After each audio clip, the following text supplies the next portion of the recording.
उपस्थित सभी इस रिफंड प्रक्रिया से जुड़े हुए अलग अलग भारत सरकार की संस्थाओं के अधिकारीगण और जिन्होंने मेरे साथ रहकर इसकी शुरू से चिंता की है, ऐसे मेरे साथी श्रीमान वर्मा जी और आज इस प्रक्रिया से जुड़े हुए सहारा के लाखों निवेशकों को मैं बहुत हृदय से बधाई देना चाहता हूँ।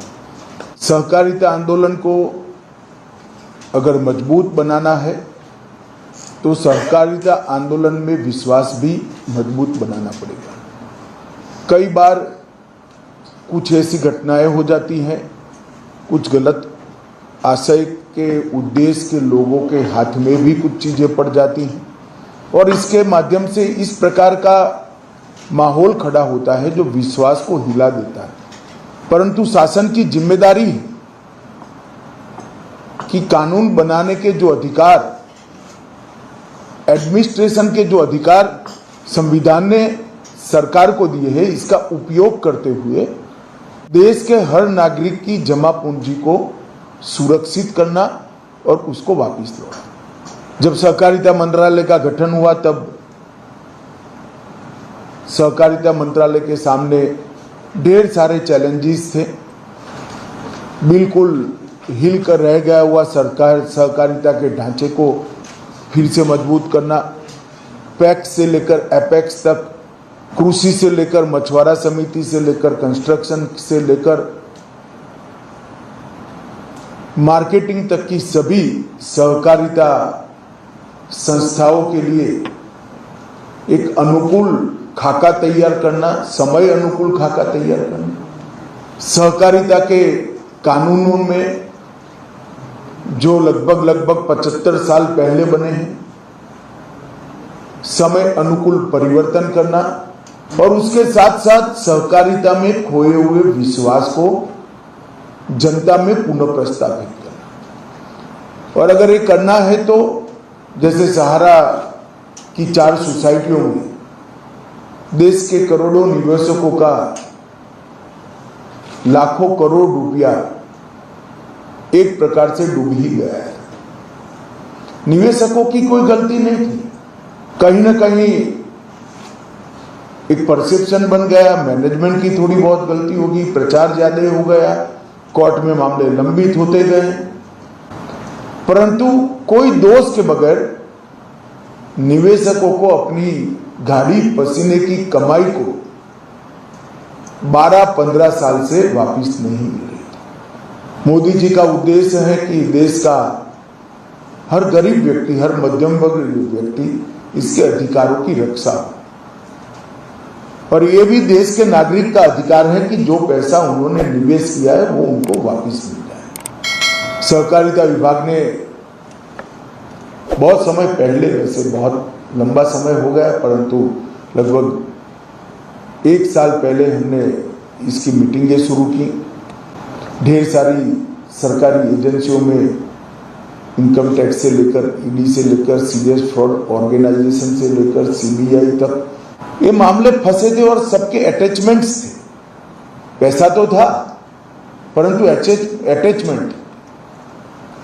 एक सरकार के सभी विभागों का मीटिंग किया गया, मीटिंग कर सभी लोगों को एक पेज पर लाने का काम हुआ और फिर सभी विभागों ने एक संयुक्त याचिका माननीय सुप्रीम कोर्ट के सामने दायर की कि हम सब सहमत हैं कि जो पूंजी जमा हुई इसमें सबसे पहला अधिकार छोटे निवेशकों का है, गरीबों का है और उनको ये पैसा मिलना चाहिए। और मैं बधाई देना चाहूँगा सुप्रीम कोर्ट के खंडपीठ को, जिसकी नेतृत्व निवर्तमान न्यायाधीश एम.आर. शाह साहब कर रहे थे। उन्होंने एक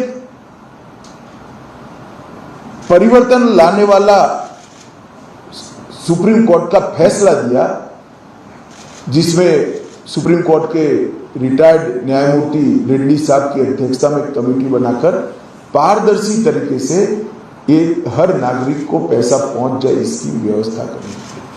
और मुझे आनंद है, मैं एक प्रकार से कहूँगा मेरा लंबा अनुभव है, कोऑपरेटिव का भी है, सरकारों में रहने का भी है।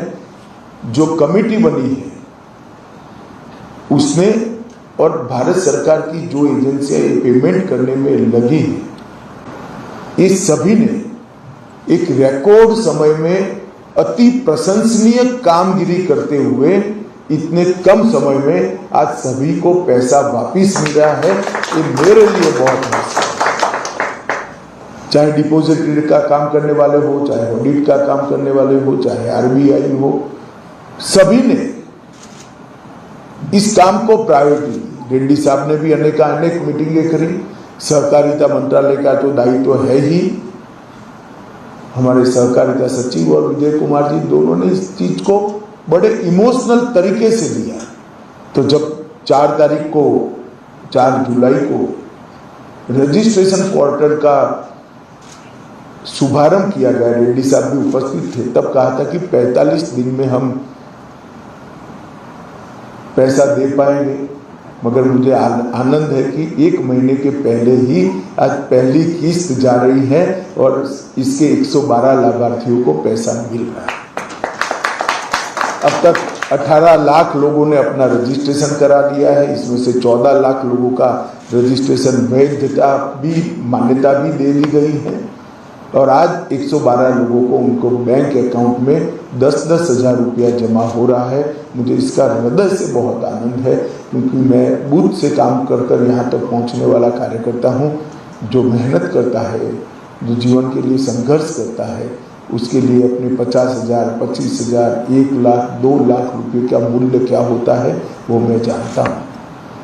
आज इन लोगों को मैं बहुत बहुत बधाई देना चाहता हूँ और कहना चाहता हूँ कि नरेंद्र मोदी जी का मुख्य उद्देश्य कम से कम तकलीफ समाज के अंतिम तबके के व्यक्ति को पड़े, मध्यम वर्ग को पड़े, वो उद्देश्य की परिपूर्ति करने में आज सहकारिता विभाग को सफलता मिली है। आज हम 10,000 रुपया दे रहे हैं, मगर मैं पूरी चीज को देखकर आपको आश्वस्त करना चाहता हूँ कि आने वाले समय में हम आपके पूरे पैसे लौटाने में निश्चित रूप से सफल होंगे, इसका मुझे पूरा विश्वास है। और जब दूसरा पैसा जमा हो जाएगा तब इतनी देर भी नहीं लगेगी, क्योंकि आपका सत्यापन जो करना है, ऑडिट करना है, वो ऑडिट की कार्यवाही अब पूरी हो गई है। फिर तो ऑनलाइन पैसा आपके अकाउंट में ही ट्रांसफर होना है। आज तो हम 10,000 दे रहे हैं। मैं सभी लोगों को बहुत बहुत शुभकामनाएं देता हूं और मुझे विश्वास है कि भारत सरकार के सहकारिता मंत्रालय की ये पहल ने करोड़ों निवेशकों के मन में आज संतोष और सरकार किस प्रकार से गरीब से गरीब व्यक्ति की, छोटे से छोटे व्यक्ति के हितों की रक्षा कर सकता है, इसका एक अनुभव साझा करने में हमें सफलता मिली है।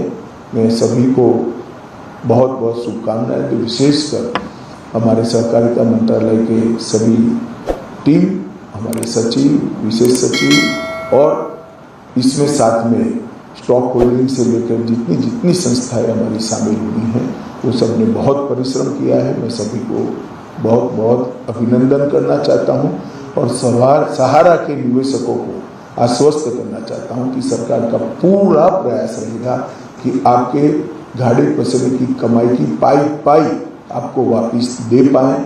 इसके लिए हम पूरा प्रयास करेंगे। आप सभी को शुभकामनाएं। टीम को फिर से एक बार बहुत बहुत धन्यवाद। रेड्डी साहब का विशेष धन्यवाद, क्योंकि रिटायर्ड होने के बाद भी लोगों के भले के लिए इन्होंने इस असाइनमेंट को लिया है। कोई मैं जानता हूँ रेड्डी साहब को, इनके स्ट्रेचर के हिसाब से ये असाइनमेंट बहुत छोटा था।